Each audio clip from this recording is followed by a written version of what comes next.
Welcome to the Granblue Fantasy vs. Rising Counterplay Archive, a series of videos where I will cover every single character in the game, each in a separate video, and go over how to deal with certain moves and common or even niche situations that a player may encounter while playing Rising.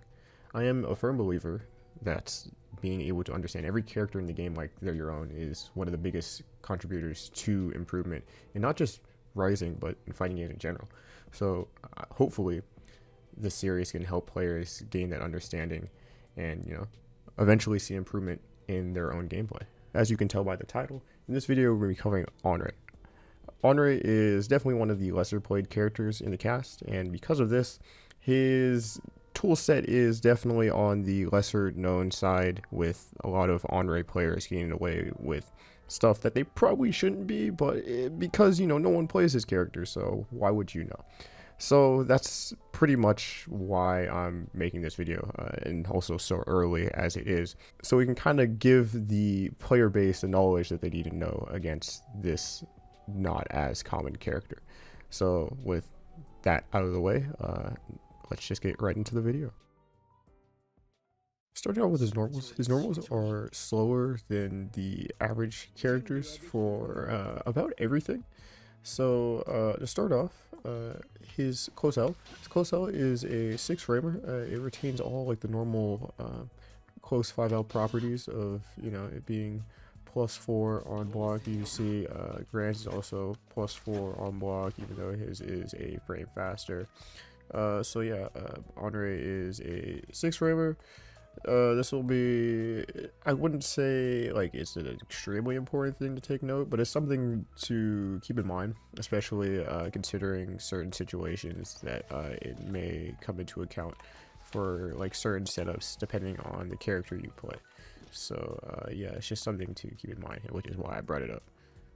I'll briefly talk about his M normals. They aren't anything too special besides the fact that they are slow.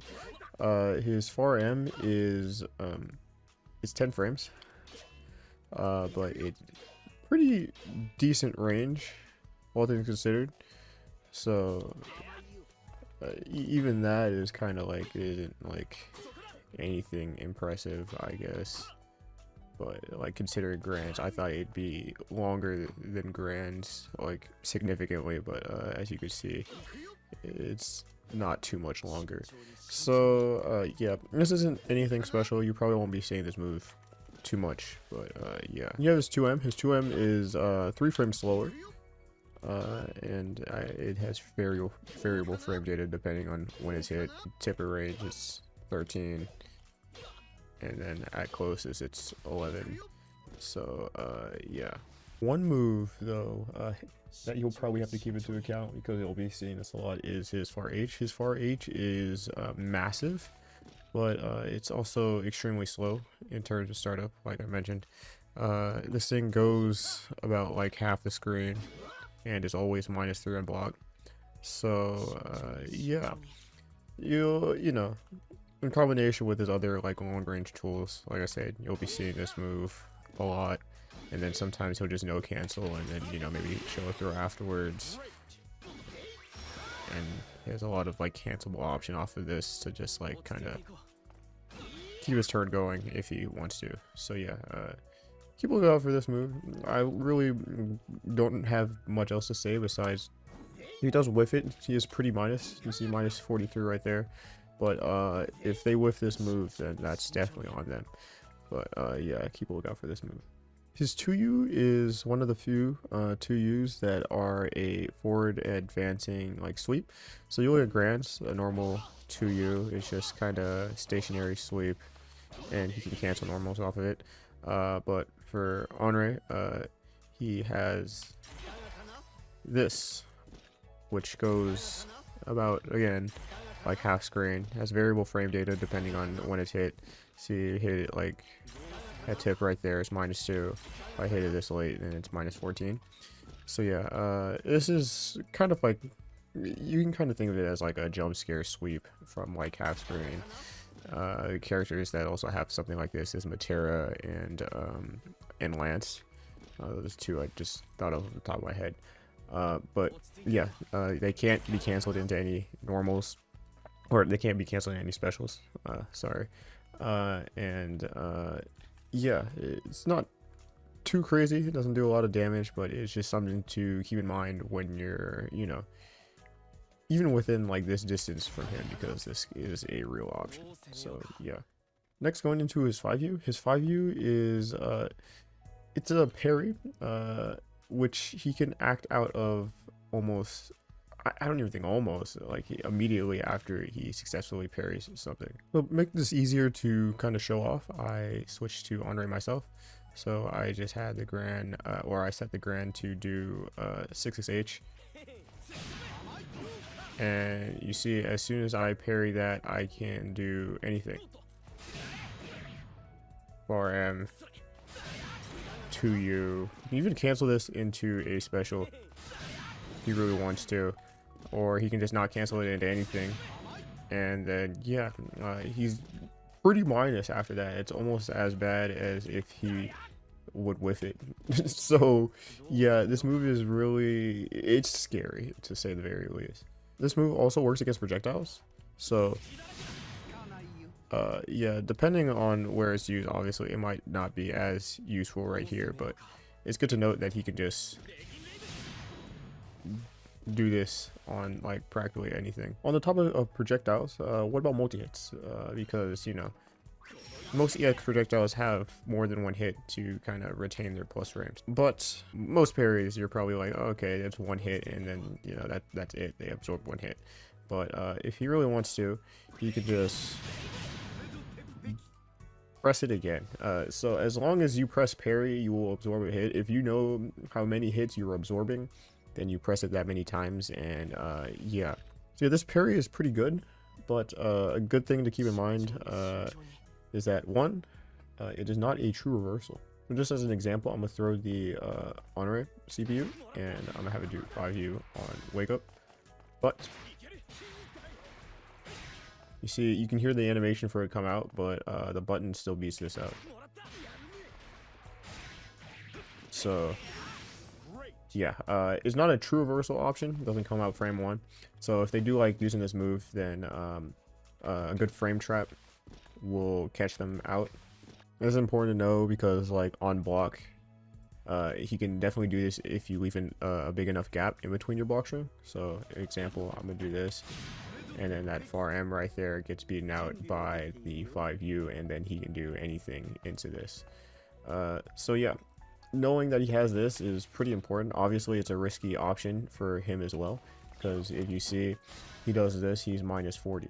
So yeah, if you can bait one of these out, you can get a pretty decent punish. But yeah, it's something to keep in mind. He also has a 6U, which is the exact same thing, but he just advances forward.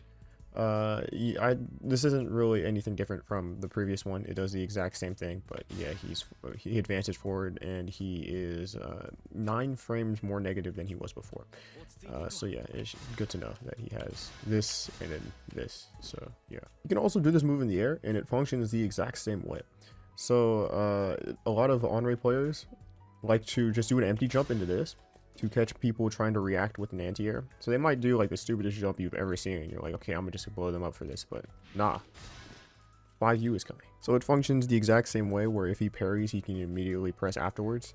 So if he does parry your 2H or whatever anti-air attempt, then yeah, he can press a button, and you'll it's the anti-air for, to put it that way. So yeah, keep that in mind when he's jumping, that this option is always available for him to do. But as you can see, he's pretty minus if he whiffs this move. The earlier he does it, he can't act out of it, or he can't do anything else after pressing this button. So yeah, more time to punish. But yeah, I'd recommend to if you see the Anre player jump, first of all, at first, see what they like to do, because I'm pretty sure a lot of Anre players will just JU as a kind of like check to see if you're ready. I'd say, like I said, just a not anti-air, see what happens. Best case scenario, they do it and they die. Worst case scenario, you know, you're on the back foot, but at least you didn't eat the anti-air, which is damage instead of, you know, just being on defense, which, you know, you can BC and then get out of there, or, you know, just wait it out on defense. So yeah, I'd say it's a lot better than taking the risk and dying for it. So yeah, this JU also has different directional inputs, one being 6 and the other being 2, and these change this move a little bit. It's not a parry anymore, but instead it is a forward advancing lunge. This is his this is his 6U, and he just kind of has a forward lunge. You can do this pretty low. And yeah, this is more of like a way for him to kind of like escape certain situations. So sometimes some Anre players, if they're, you know, get an opening in the corner, they might just do this and try to get out of there. So it's something to keep in mind. Obviously not every player is going to do this, but it is a pretty decent tool if the opponent isn't ready for it. It also has pretty quick landing recovery, even though it did say he was minus 60 after that. You could see if I do this and I'm holding back, he moves back almost immediately. So it's not the easiest to whip punish, especially if you're not ready for it, but if you're aware of this happening, you can probably catch him on the way down. So I covered the one that he kind of uses to escape, but what about this 2U, J2U that I mentioned before? This one is literally the same thing, but instead he goes diagonally. Variable frame data depending on when it's hit, but you won't really see this that much by itself. I'm gonna cover something a little later that this will be utilized a good amount in, so yeah, stay tuned for that. But yeah, this is again variable frame data, so it depends. It's kind of hard for him to be in a position to make himself like plus enough to like warrant actually like trying to do this, but it is good to know that it is there. It is still an air stall option, less risky for him than the JU, but yeah, this option is available, and yeah, keep in mind that it's there. It is pretty much what I'm just gonna, you know, leave this here for. We'll add on to this a little bit later. Next into his dash normals. He has a pretty standard low 6xm. It's -8 blocked normally, and then space it can be as much as like -5 or something like that. So pretty safe for most characters. It's pretty hard to do that consistently, but yeah, just kind of know it's there. He has this. It's pretty standard for a 6xm. Like Grand has one too. It kind of goes like the exact same distance. You see like round start, you can do this. You go him round start, you can do it. So nothing too crazy, but yeah, just keep in mind that it's there. Next is a 6xh. The 6xh isn't anything too special, I'd say. It's safe on block, mid screen at the very least. But yeah, he doesn't really get anything off of this unless it's in the corner on counter hit. So yeah, you won't see this move too much, but it certainly exists. But yeah, the reason why I said mid-screen is that he is -4 and there is no longer any pushback, because as you can see, he pushes his opponent away instead of him going back himself.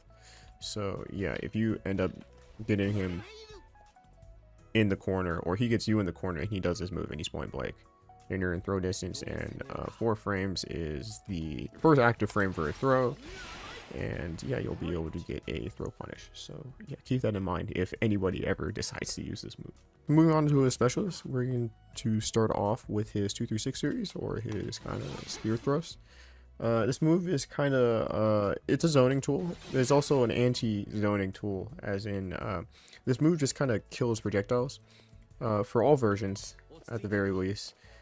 They all kill all normal projectiles, including like EX projectiles, except for ult projectiles. Well, they do kill ult projectiles as well, but instead of like just straight out beating them, they trade. The only projectiles that I know of that just beat this move are Matera 236 X.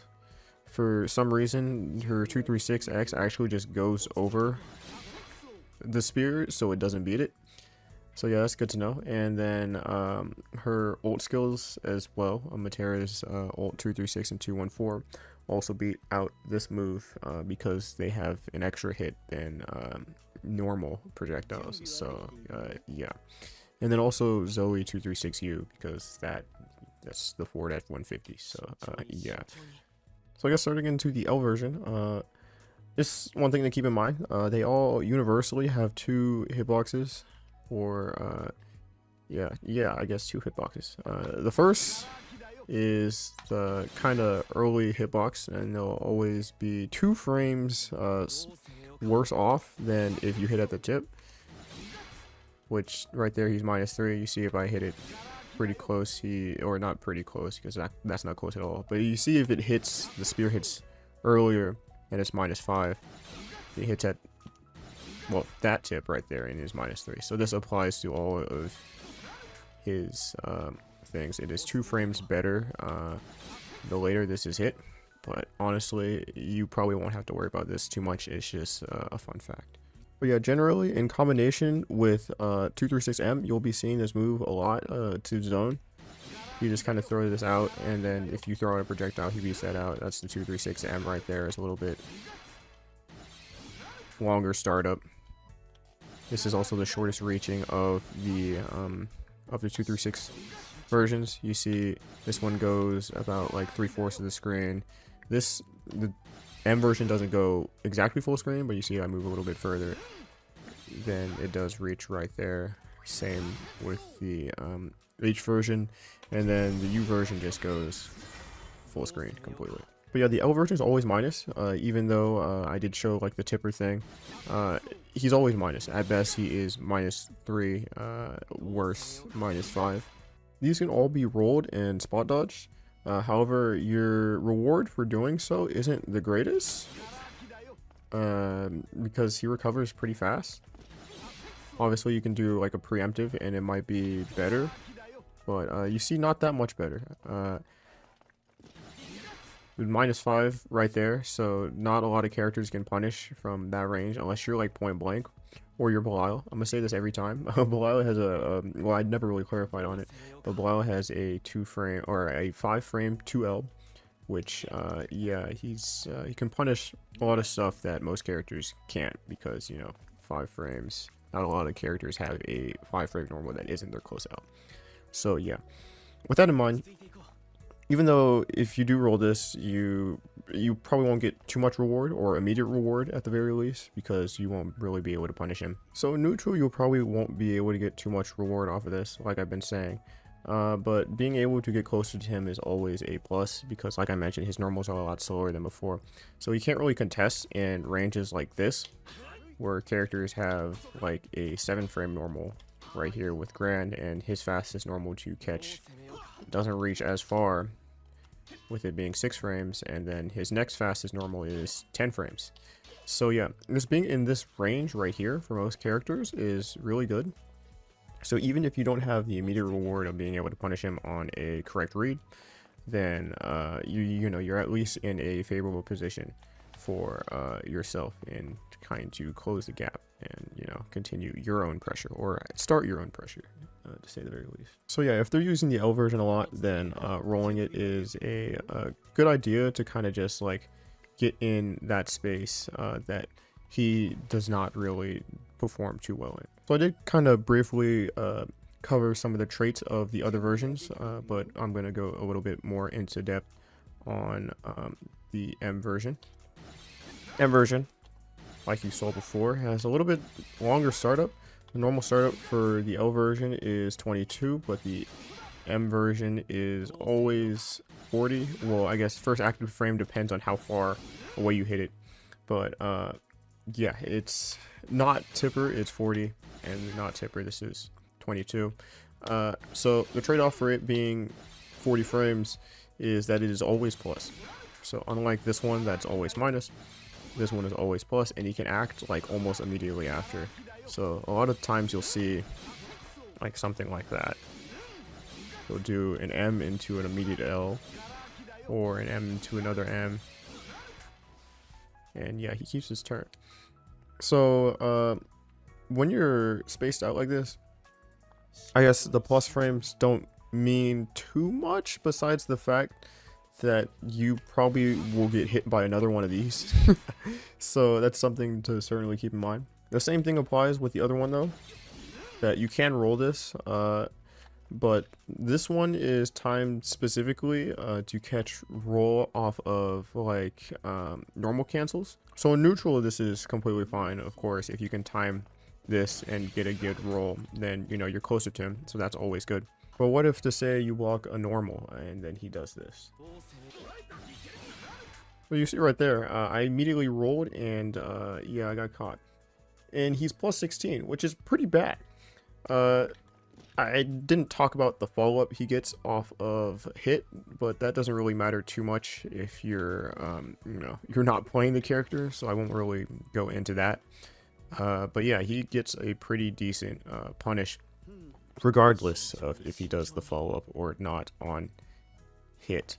So yeah, spot dodging or rolling on normal cancel is pretty scary because this move exists. Obviously, you know, he won't do it every time, but it is something to look out for. You know, you might be encouraged to roll if they start doing something like this a lot, then that makes sense, right? But you do have to keep in mind that this catching your roll spot dodge option is a lot scarier than you just blocking it. So yeah, keep that in mind. And moving on to the H version. The H version is also always plus, but it costs a cooldown, and it does have the fastest startup that isn't the ult at 20 frames, 2 frames faster than the L version. So yeah, this one is a pretty decent tool to just like continue pressuring him, because like I said, he's always plus after this. And it does have the range of the M version, so yeah, if he's like full screen, he might be able to catch you from you know, from this range.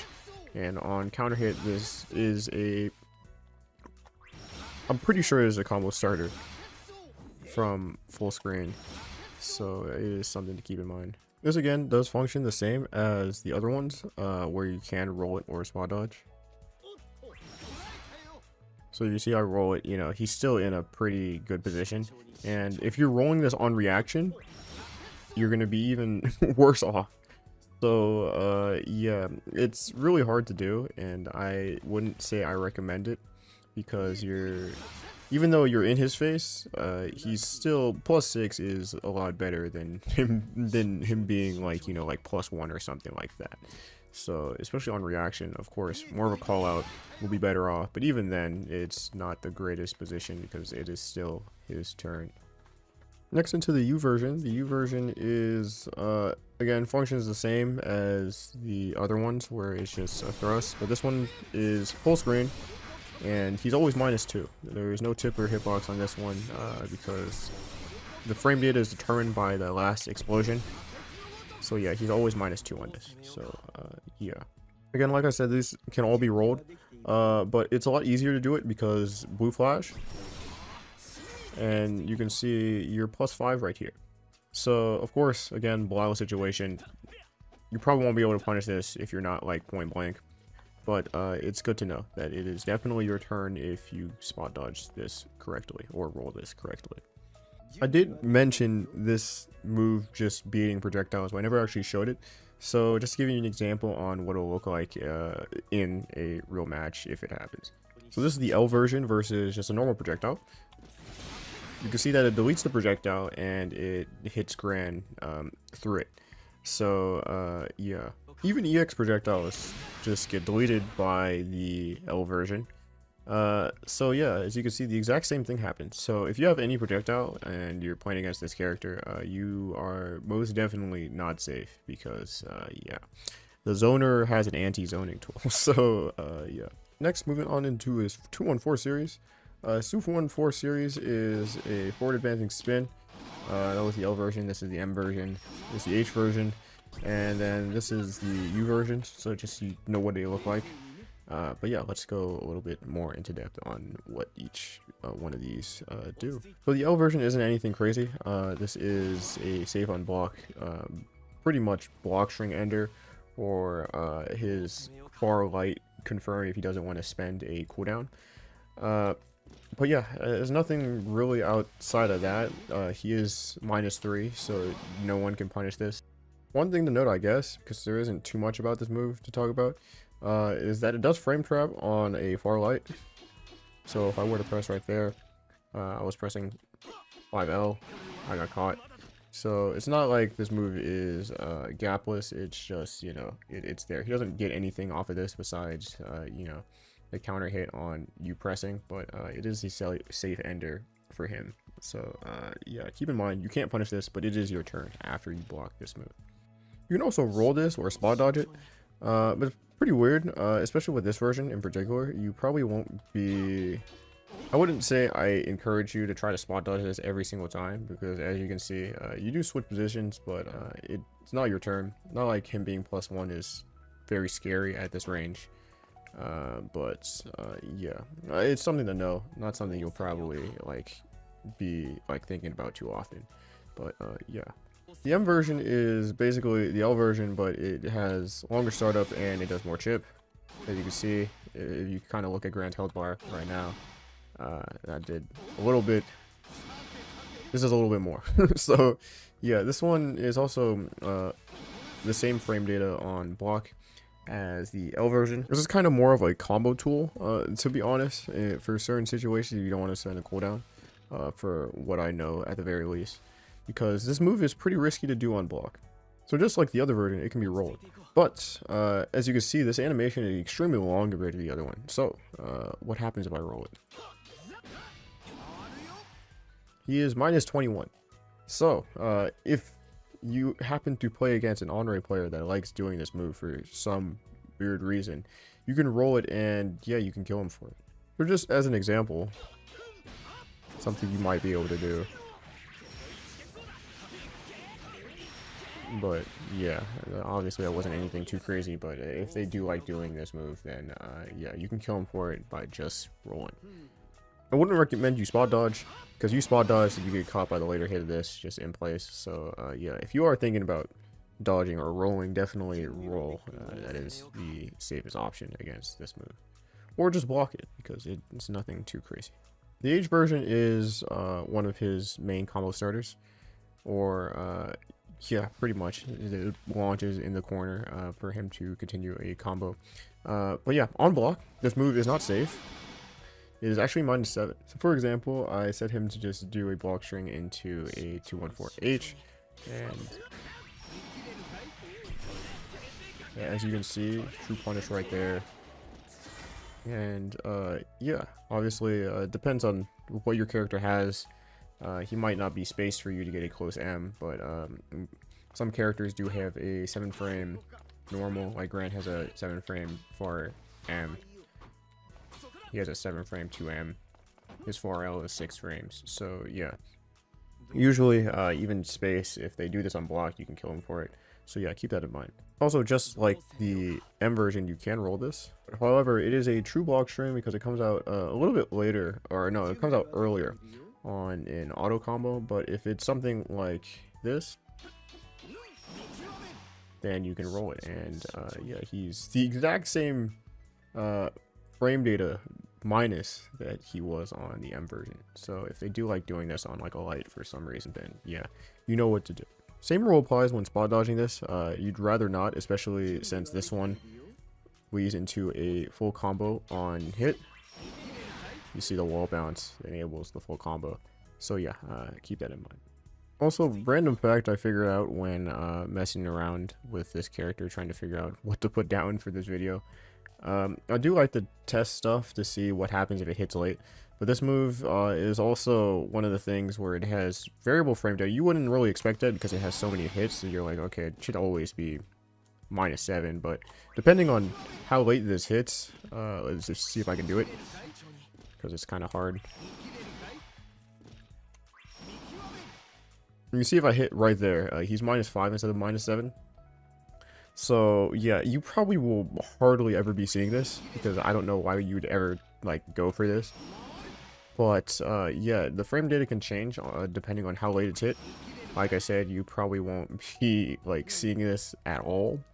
But it's something to keep in mind, I guess. You -4, so he's safe off of this. So yeah, it's just something interesting I found out. Anyway, with that out the way, let's move into his 2-1-4U. His 2-1-4U is always +4 on block.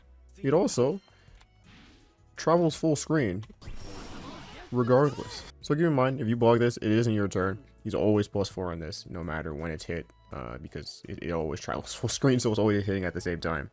But yeah, just like the other version, you can roll this. So it's a lot easier to do, of course, because they have the blue flash. You are plus, so it is your turn. Obviously not plus enough to punish. You can also spot dodge this in place, and depending on how early you spot dodge, you might be able to get it punished. Or either that was pretty preemptive. But like normally, if I were to spot dodge this, like trying to react to it, you know, I was able to get +4, so you might be able to get a throw punish. You know, you'll never know, like in game, like you might be able to like have a feel for it, but you'll never know the actual frame data in game.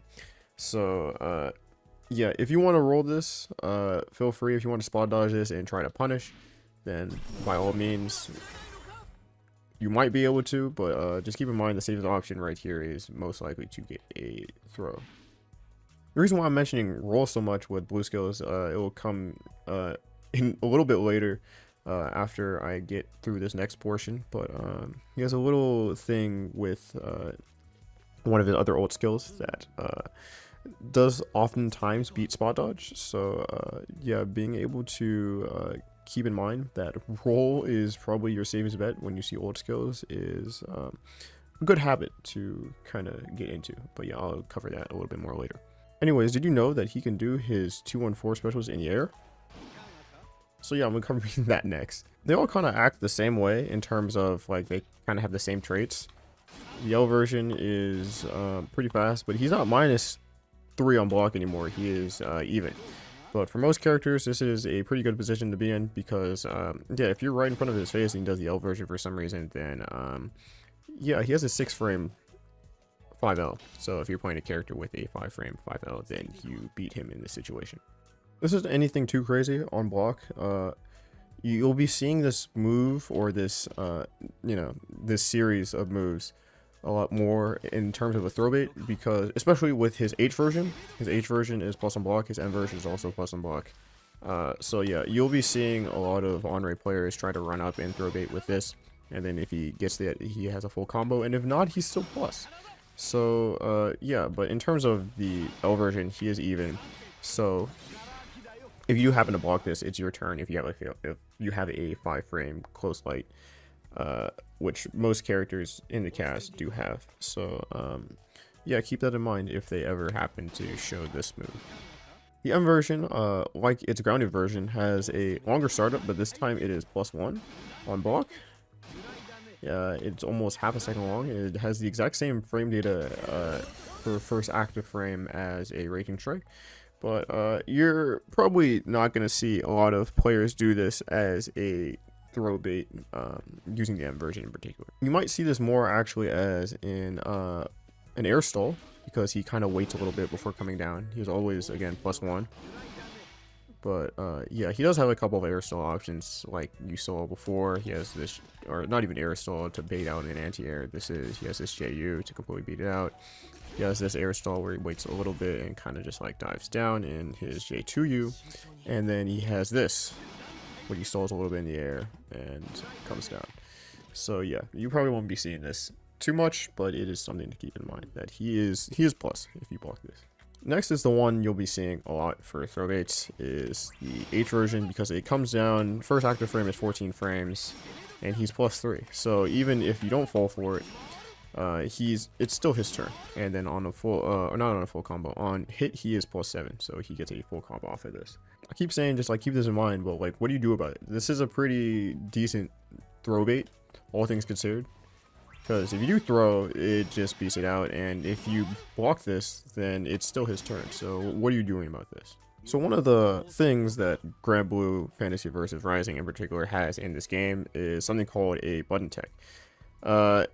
button techs basically function that if you press any button that even isn't a throw, you'll tech and you'll get a late tech. You've probably seen this before. You've probably done it yourself a couple of times. But why does it matter right here? Well, this is pretty important thanks to a thing we like to call fuzzy mashing.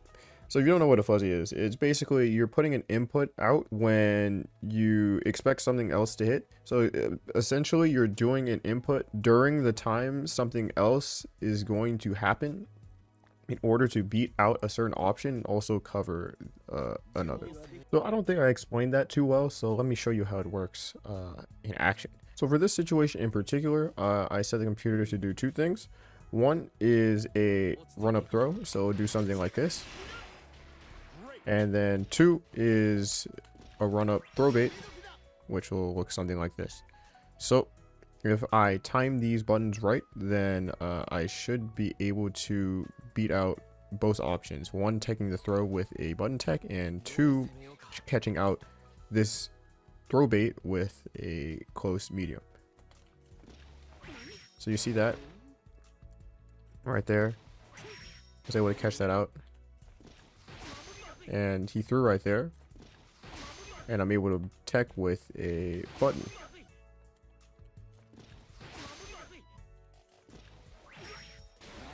So, yeah, fuzzy mashing. That's how you beat this for the most part. One of the downsides, of course, of button teching, as you can see, you do take a good chunk of chip damage, or just damage in general. But yeah, it is a small price to pay in terms of this situation, because, you know, if you tech the throw, then I guess you repeat the situation. But if you're right on the throw bait, then you get yourself a full punish. So yeah, especially for this situation, a fuzzy mash right here to beat out throw and the throw bait is a really solid option. And I'd really encourage you to learn it if you haven't already been implementing this in your game plan, just in general, because there's a bunch of characters that can't do this. And if you are like really content on throw teching, you might get caught and then you might take a really big punish. So yeah, keep that in mind just in general, but it is pretty important to know in this matchup in particular. Obviously, there are other ways to beat fuzzy mash. One option is literally your opponent just running up and pressing a button that isn't throw or throw baiting. So for example, I'm just gonna try to fuzzy mash at the same time I was doing before. And you see the close light catches my button attempt. So yeah, keep that in mind. Of course, it is a mind game for you and your opponent. You got to figure out what your you know, what the other is trying to do in that particular situation, and, you know, weigh your risks and choose accordingly. But yeah, just keep in mind this is not a solution to every single option. It is a solution to the throw bait situation. So yeah, keep that in mind. Okay, that was a pretty long section about that, but what about his 214U that I haven't covered yet? His J214U at the very least. Well, J214U, unlike his grounded version, doesn't actually go full screen, and is actually not always plus. See, if he blocks it right there, or if it's blocked point blank, it is -8. But the frame rate on this does vary. You can see I did it a little bit further right there. It was -4. Did it right there. He was +1. So yeah, I guess the biggest thing to keep in mind with this is the fact that if he does this point blank, this is -8. So most characters can punish this with a normal. And if you're unsure, then just throw punch. So yeah, this on whiff is pretty punishable. So do keep that in mind. If you do see this and he just kind of misses it, you can kill him for it. So yeah, keep that in mind. All right, so that was a pretty long 214 section because I had to cover both the air and the grounded version. But now moving on into his 623, which I feel like is the most important special to know about. So of course he has the 4 versions. He has the L version, which is stationary, the M version, which is forward advancing, the H version, which is also forward advancing and covers a pretty big range, and then the U version, which he throws his spear forward and it kind of just lingers there for a little bit. So yeah, all these versions, except for the U version, of course, because the spear's gone. But yeah, all the versions besides the ultimate version do have follow-ups that are identical across all versions, which I'll be covering after I cover each one of these in detail. So yeah, one thing to note is that all of these are actually air unblockable as well. I set the computer to jump, and as you can see, I have it on blocks all. But if I just do this, then yeah, air unblockable. So this is pretty good to know, because this move is a pretty good anti-air, especially this one, because it like travels forward. This one's also pretty good, and yeah, depending on the height, he can get a full combo off of it. So yeah, do keep in mind when jumping in against him that this is a pretty solid anti-air option to anti-air if they are ready for it. So yeah. Anyways, the L version isn't really anything too crazy by itself. It is -3 on block, so he's safe, and it also puts him a decent bit back. You know, like I said before, this does lead into like his other follow-ups that I'll get into a little bit later. But yeah, that's really all you need to know about this standard, like this one. The M version carries the same frame data on block, but it does advance forward a little bit. The only interesting thing about this one is the fact that it whiffs on crouchers. As you can see, crouching, it just misses. The L version works. The M version just doesn't. So it's good to know, because you probably won't be seeing this, like him doing this in block strings, because if you're blocking, you're usually holding down back. So yeah, it's just something that's good to know, that yeah, it whips on crouchers. Next, into the H version. The H version, unlike the other ones, is even on block, not -3. So yeah, you'll be seeing a lot of stuff with this move in particular, because this is a pretty good like pressure tool for him, a pretty good combo starter in general, and the follow-ups he can do off of it do not change except for one thing. This one is the exception, but like I said, I'll go over that in a second. But yeah, you'll probably be seeing this move a lot. If they don't cancel into anything, then he's even. So technically, if you play a 5-framer, actually it probably won't matter in this distance, because it pushes them back far enough to where you'll get a far normal. But yeah, you guys are on even ground if he does this and doesn't cancel into anything. So yeah, it's kind of the mind games off of this move in particular. Now moving on to the U version. The U version does not have the cancelable options, but instead he throws this, and if you block it, he's pretty plus. He can just kind of continue his turn. He does push back a little bit, but yeah, it's certainly his turn. So I did mention encouraging rolling instead of spot dodging, and this move is certainly the reason why. So I set the computer to just do this, but if I spot dodge it, I get caught. What if I roll it though? I'm +13, and yeah, I'm right next to him. So obviously you might not be right next to him, because you know, he might do this further out. But you are plus, and you do get around this move. Of course, there are some times where you might not want to do this, because this doesn't go full screen, if you couldn't tell. So if you're somewhere like this, and you roll into it, then that's not good. So knowing your range is pretty important. If you're like full screen, spot dodge is a good option, just to catch all the other options. But if you're like somewhere like right here, then getting into the habit of rolling is really good. But yeah, now with that out of the way, let's go into the follow-ups. So each one of his specials in this series has 4 follow-ups: the L follow-up, the M follow-up, the H follow-up, and then the U follow-up.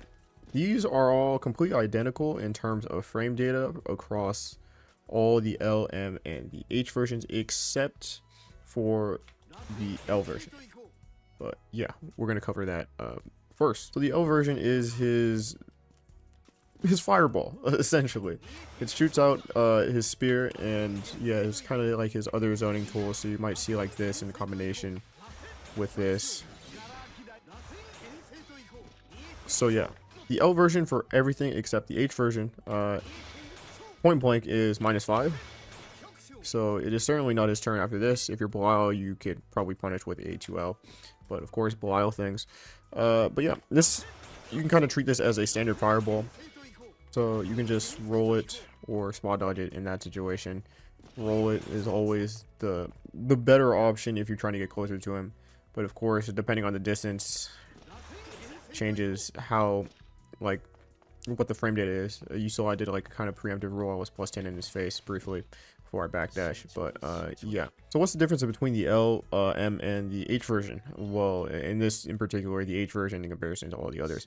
So as you saw, the L and M version for the L follow-up is -5 on block. What if I do the H follow-up? That's +5 on block. So instead of -5, it is +5.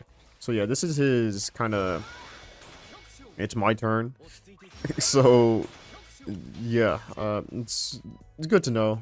You probably assumed multi-hidden like thing like this is probably plus, but yeah, it is certainly plus. There's also I didn't mention before, but all of these are a true block string. So yeah, it's just always his turn.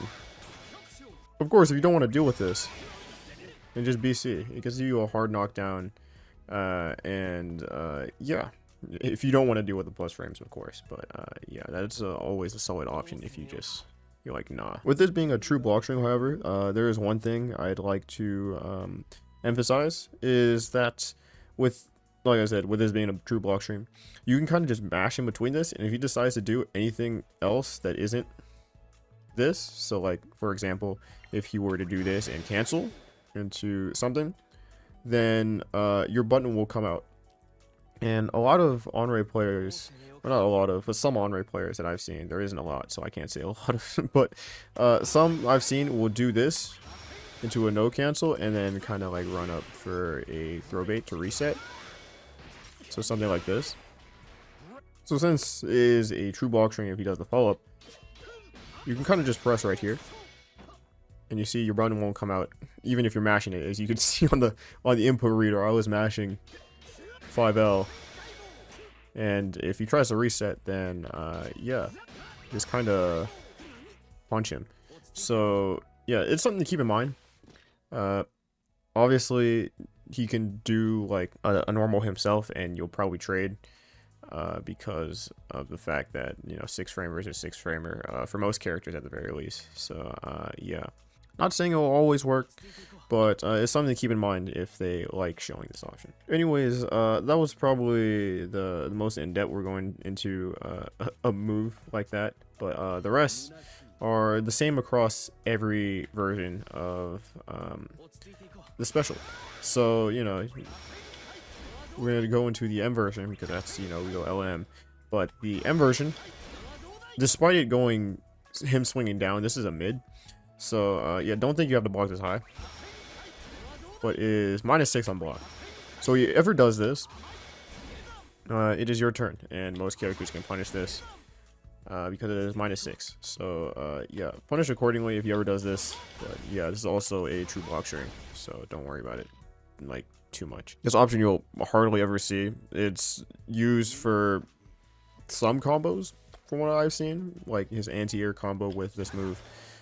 He can't convert off of it given a certain height, but yeah, besides that, you probably won't be seeing this move on block. But it's good to know that you can punish it if you're in a good enough position. The H version is a low. This move you'll probably see or recognize if you ever fought this character as his combo, like one of his combo starters. But yeah, as you can see, the computer immediately blocks low. But yeah, this is a low, and it also goes full screen. So yeah, it is variable frame data. If you block it early, then he's -12. If you block it from something like this, or like from that far, he's -1. So yeah, it's something to keep in mind that it is indeed a low. Like I said, all of them are the same. This one doesn't go, the L version doesn't go completely full screen because it doesn't like advance forward. But yeah, this, like I said, they all function the same. But yeah, this is a low. Just keep that in mind. It's a low. Next is probably one of the more important things to know. His U follow-up off of this is a dash. He dashes right in front of his opponent, no matter how far they are. There is no limit to where this strikes. Full screen, he goes right there. Right next to him, he just kind of moves right there. So why is this important to know? When are they ever going to use this? So a lot of times, you know, Anre players will start zoning. You know, you'll see this. They'll start doing this a lot. So people would start to preemptively spot dodge or roll when seeing this in particular. What happens if, you know, you are conditioned to do that? And then he can do that. So yeah, this move in particular is very often seen as a throw bait from full screen, because, or not even a throw bait from full screen, a spot dodge bait from full screen, so he can teleport to you with this move and throw you. So there's something to look out for. One thing I encourage the most is spot dodging this, of course, is good, because, you know, you don't want to block this, you don't want to give him 3+ frames. However, spot dodging this animation is not good. So one thing I encourage is to not spot dodge on this animation, but spot dodge on this, because if you spot dodge on this and then he does this, you die. As you can see, if he does this, he's minus 34. So if you can bait this out, then you can get a pretty big punish. Obviously, he does recover pretty fast after stopping. As you can see, I kind of like walk back immediately. Like almost immediately. But yeah, if you're ready for it, you should be able to land yourself a pretty big punish. When I fight against Anre players that do this a lot, I just go for the guaranteed throw punish because it's the safest option. So yeah, I'd say keep this in mind in particular when you're seeing this move, because this move is always an option for him to do, and if you're spot dodging a lot, then this becomes very real and very scary. So yeah, keep that in mind. But yeah, we're not even done with all his stuff. I haven't covered reversals on any other character, but Anre in particular is someone that it's really good to know his reversals, his 2-2s, which are parries. So yeah, this is the L version, this is the M version. The H version is like a combination of the M and the L version, and then there's the U version. So yeah, let's get into it. So to start off, the L and the M version, just a disclaimer, they're not true reversals. So that means they, you know, on wake up, they don't come out frame 1. So yeah, this isn't real. But it's always good to know what happens when you actually hit this reversal, or even don't hit the reversal, because interesting thing about this reversal is that they always complete itself. They always do the full animation regardless of if it's hit or not. This is kind of different from, you know, other parry characters for the most part. Like, for example, Wayne and 6, they don't do their follow-up animation if this isn't touched. But yeah, Anre is an exception. It's also important to note that these also activate on projectiles, just like his 5U. So I switched to Anre myself to make this a little bit easier for me to do. So yeah, projectiles. You can beat them, and then he kind of teleports to his opponent, and then yeah, he does this follow-up. However, the L version does not track full screen. So for example, if he were to parry this, he doesn't go all the way to grand, but instead he goes like half screen, and then he does the follow-up. So you can see right here, he's minus 36. So if he does parry this for some reason, then he can be punished pretty bad. But yeah, it's something to keep in mind with projectiles if they like parrying projectiles with L parry in particular. But yeah, as a parry in general, it's pretty standard. If someone hits it, he kind of just goes in front, and then he moves forward, and then he kind of just hits you. So yeah, the M version is a forward advancing lunge that, funny enough, leads to a full combo if actually connected. So this is a pretty scary parry, to be completely honest. His H version doesn't do it on successful parry, but I guess since this one doesn't have frame 1 interval, it's not a true reversal, it doesn't you know, it needs to combo. But yeah, that's besides the point. Anyways, I don't know if you could tell, but this move also has variable frame data on hit or on block. As you can see, he's -5 right there. Point blank, he's -10. If we go like somewhere like full screen, then he's -1, which isn't punishable at all. So yeah, again, projectiles. This always travels the set distance, so he does this and he'll just kind of travel. You'll probably see this one a lot more than the L version. Like I said, this does lead into a Vol combo on successful parry, so this move you're probably going to be really scared of. You can see there's a wall bounce and he can follow up all of it. Why? Don't ask me. I wouldn't be able to tell you. But yeah, this is a pretty strong parry, and it leads to pretty high reward on like success. Now moving into the H version. The H version, unlike the other two versions, is a true reversal. So that means it is basically his wake up DP if he decides to do it. This functions the same as the other ones, but as you saw before, this kind of is similar to the other version, as he does the follow-up, the L version first, and then he does the follow-up for the M version right after. As you can see right there. So yeah, in terms of on block, it's the same as the M version. Point blank, he's 10, and I think best case scenario he's, yeah, like -2, something like that. So yeah, that's full screen, by the way, or -1. So yeah. So unlike the L version, this one actually tracks full screen, but as you can tell, it's not like immediate. Gran was able to recover in enough time to parry, or not to parry. Gran was able to recover in enough time against the parry to block it out. So after that, if that does happen, then you saw your he's -10, and then you can get a full punish off of it. But of course, yeah, if you're too close, then he gets that. But yeah, unlike the M version, this doesn't lead to a full combo. So yeah, like I said, I guess it's because this one has frame 1 invul, but yeah, don't have to worry about this one too much. It is your typical parry. If you hit it, then yeah, it parries. But you saw the interaction before with the fireball. If you do happen to if he does happen to block or parry it from far enough away, he'll do the follow-up, and then you'll be able to punish because you're able to recover enough time to do so. So yeah. Next, let's talk about his ultimate parry.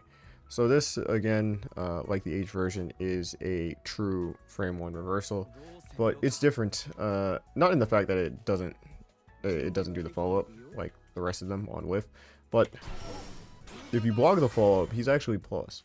So this is something that not a lot of people know, and if you do come across this character, you'll try to press after this. You're like, oh, what do I do? You know, he just did the follow-up, and you know, now it's my turn, I think, and then it's not your turn. Then you get hit by him.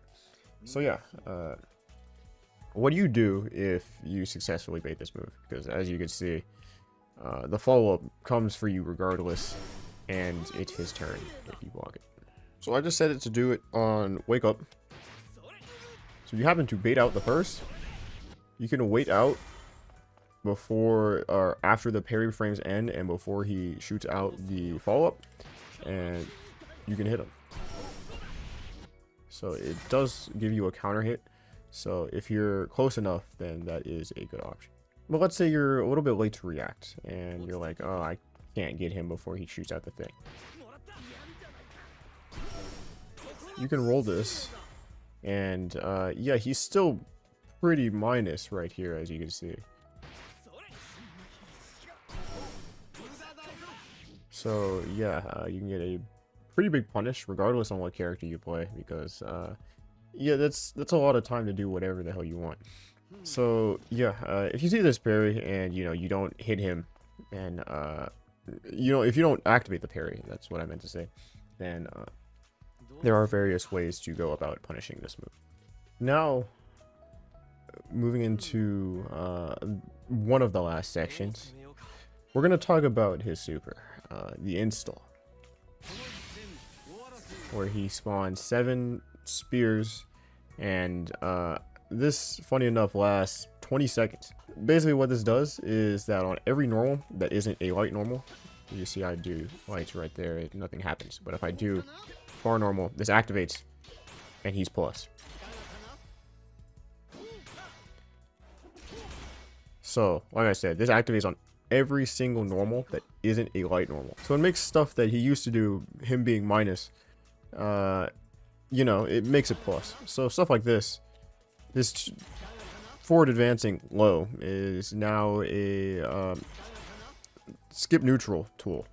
And same with the J2U that I mentioned earlier that you probably won't be seeing a lot. This is a pretty solid option for him now because he's just plus. Any normal, he's plus. So yeah, it's pretty scary to deal with. Honestly, this is one of the best install supers in the game. Not saying there are many install supers in the game to begin with, but it's pretty good because he can start like he gets in your face for free basically, with a lot of forward advancing moves that are hard to contest, and then it sets up stuff where he tries to throw bait with like that, or he'll actually throw you and do stuff like this and continue pressure. So I'm gonna be completely honest, there is not much you can do about this super. It's just keep it 100%. There is not too much you can do about this super in the first place. You can try to challenge him on some of his approaches, because a lot of players will be like, or not a lot of players, some players might be like, oh, you respect this too much, so I'm just gonna run up in your face and start running strike throw. So if you figure out someone like that, you can just, you know, try to smack them out of it. But if they do anything besides that and you eat one of these, then it's not good. It doesn't only leave him plus, but it's also a combo starter that you can just kind of do anything on.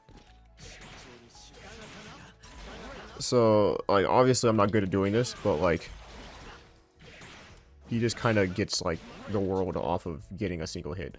So yeah, not too much you can do, and the reward for him is really, really solid if he does kind of clip you with this and you're wrong. But to be honest, I'm just gonna say the safest thing you can do is just to block.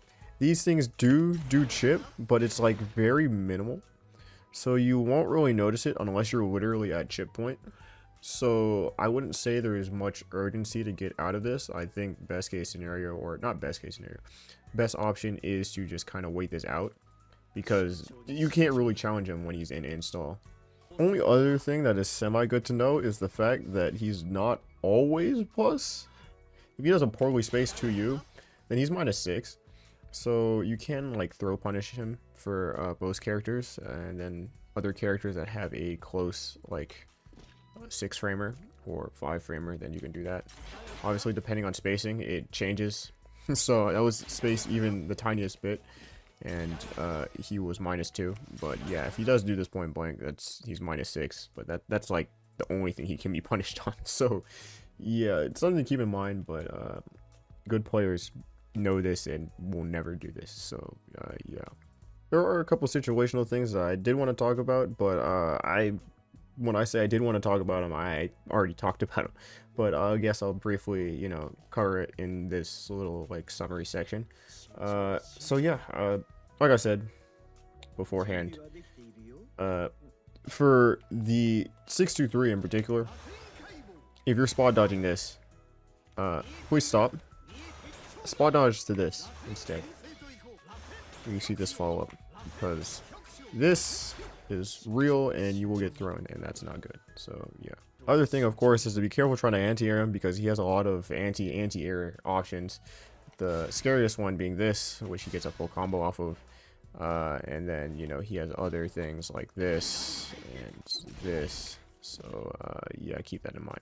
Last thing is to roll all of his Ult Skills, because like I said, the scariest thing is spot dodging this, and then, you know, you get hit by it. So, you know, when you could have prevented that by just rolling, because everything, it can be rolled in, well, for his Ult Skills. Of course, do keep in mind the distance. Like I said before, if you do roll it from right here, you'll probably roll into it. So if you are like full screen and he does this, then spot dodge is a solid option right here, but of course, if you're anywhere not right there, then rolling is always a good option because it beats out this, it beats out this, and it also beats out this. So yeah, keep that in mind. Alright, while I was editing this video, I realized there was a really big situational thing that I left out, and that is what happens when he is minus but not punishable, or minus and really hard to punish, because I did bring up a lot of situations where that was the case, such being off of one of these where he hits this and he's like -3, -1, -2, whatever he is, but he's not punishable. So yeah, this situation will come up a decent bit because some Anre players, the few that there are kind of crazy, and they, you know, like to make themselves minus on purpose so they can parry. So something like this, for example. And yeah, so you see, I tried to punish it. Obviously, it's not punishable, and then he just parries again because why not? So this situation, you might see a bit, like I mentioned, there's a lot of like possible times where he can be minus but not minus enough to punish, like on this, or maybe something like this, and they will just let the reversal rip because yeah, parries. So yeah, this is something that you might see every now and then, especially with this, like this one that I recorded in particular. This can be pretty scary if you're in the corner, because if he correctly parries, as I explained before, he gets a full combo.